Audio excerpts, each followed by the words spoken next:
In this video, I'll show you how to convert SPayLater to GCash. The most important thing to know is that there is no official direct way to instantly convert SPayLater into GCash cash.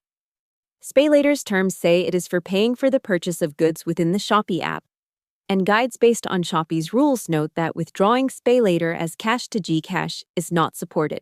So if you're seeing posts or people offering SPayLater to GCash with a processing fee, be careful. Those are not official Shopee cash-out features, and using third-party convert-to-cash schemes can be risky because you may lose money, get scammed, or run into account issues. That caution is based on the fact that Shopee's official SPayLater use is limited to Shopee purchases, not cash withdrawal. The safe and legitimate options are these. First, you can use SPayLater to buy eligible items on Shopee and then pay your bill normally. Second, if your goal is just to pay your SPayLater dues using GCash, that part is supported. A current guide based on Shopee's payment flows says you can repay SPayLater through InstaPay partners like GCash.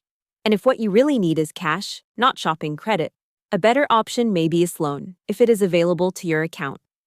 The same current guide notes that SLoan may allow eligible users to borrow funds and withdraw them, unlike SPayLater, which is only for purchases. So again, you can't officially and instantly convert SPayLater to GCash.